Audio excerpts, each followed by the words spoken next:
Halo para pecinta catur Indonesia, kembali lagi Tarigan Catur Channel.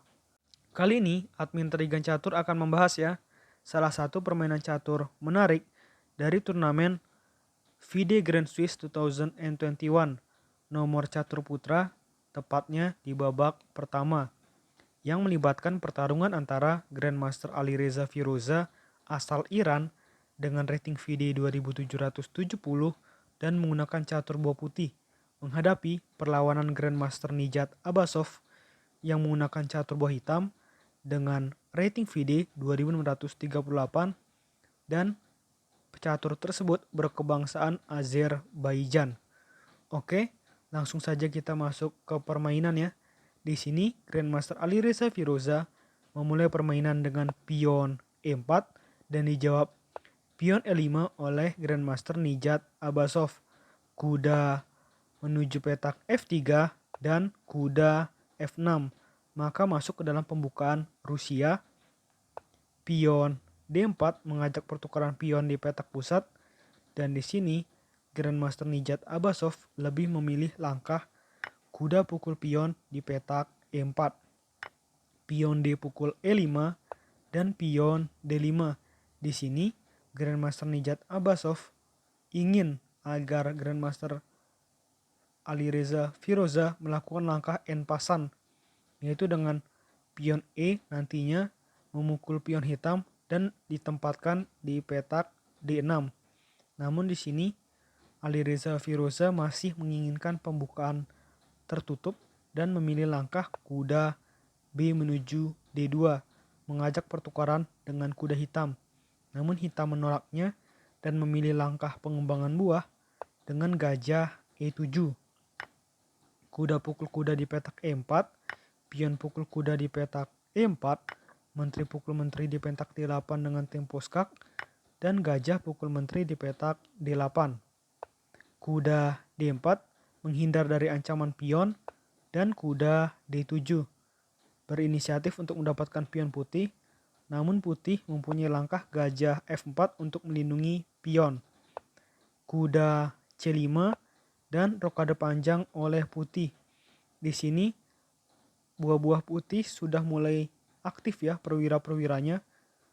Tinggal gajah aja yang belum berjalan, sedangkan hitam masih banyak yang berada di tempatnya masing-masing, yaitu pasif masih ya. Apalagi hitam belum rokade pendek.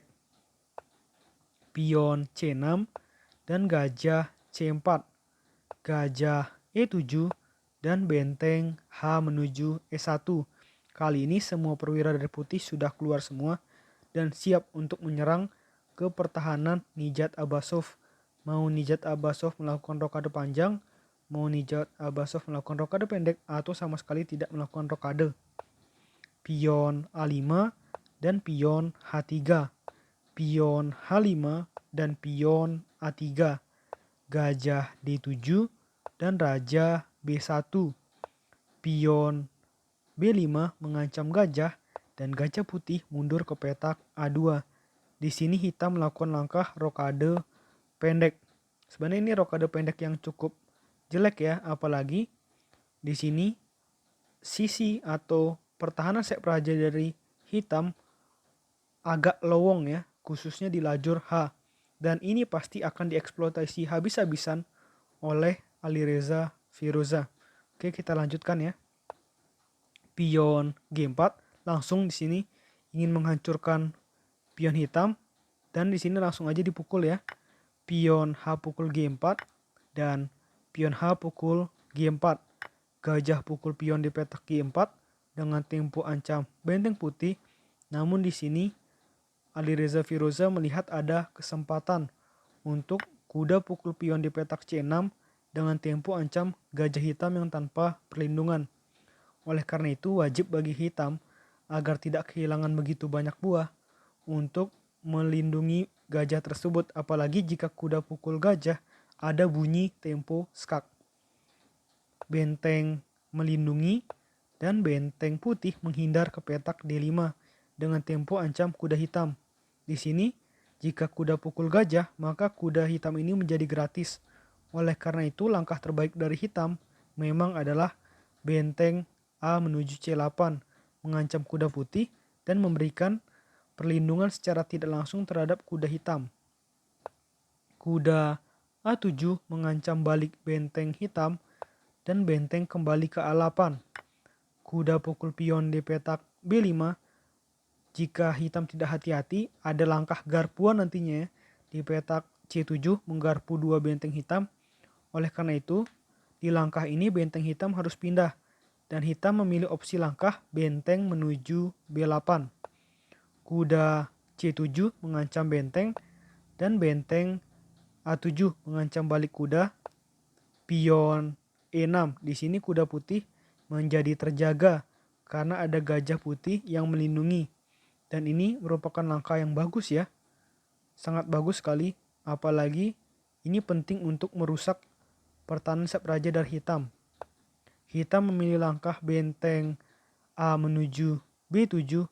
Ada tempo ancaman skak di sini. Dan pion E pukul F7 dengan tempo skak. Raja pindah ke F8. Gajah E5. Di sini gajah putih melindungi pion hitam atau maksudnya pion putih yang ada di petak B2 yang diancam oleh dua benteng hitam ya. Kuda mundur ke petak D7 untuk membuat gajah putih hilang dan di sini putih melihat adanya kesempatan.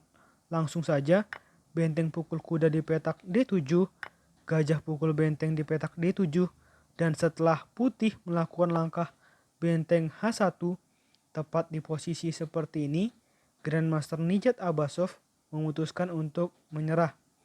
Namun, di sini admin Tarigan Catur akan meneruskan ya, menurut analisa langkah terbaik dari komputer baik yang putih maupun hitam. Dan di sini admin Tarigan Catur akan memperlihatkan kenapa hitam sampai memutuskan untuk resign karena nanti hasilnya akan sangat jomplang. Putih akan mendapatkan banyak perwira dari hitam. Mari kita lihat. Di sini jawaban terbaik dari hitam di posisi seperti ini menurut analisa komputer adalah dengan gajah pukul pion yang ada di petak A3.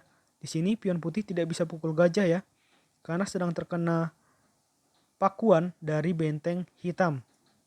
Oleh karena itu, putih harus membalas dengan benteng skak di petak H8. Tentu saja raja pindah ke petak E7.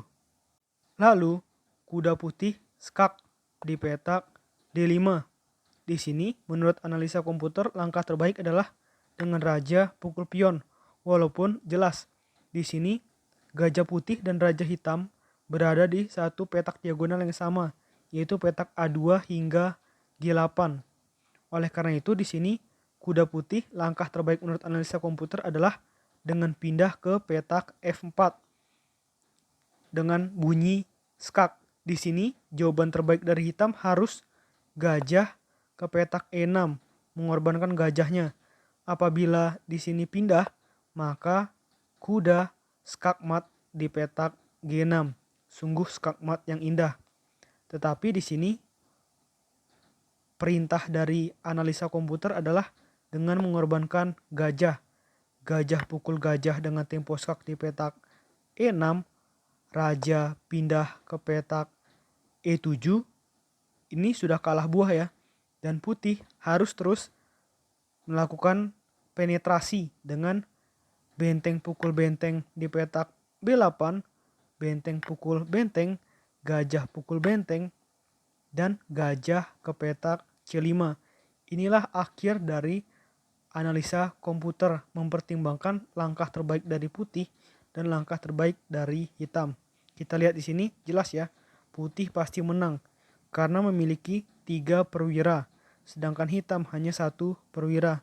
Walaupun kedua pemain sama-sama memiliki 3 buah pion. Namun dalam situasi seperti ini jelas putih pasti menang. Oke, menurut admin Tarigan Catur video kali ini cukup. Nantikan video-video selanjutnya tetap di Tarigan Catur Channel.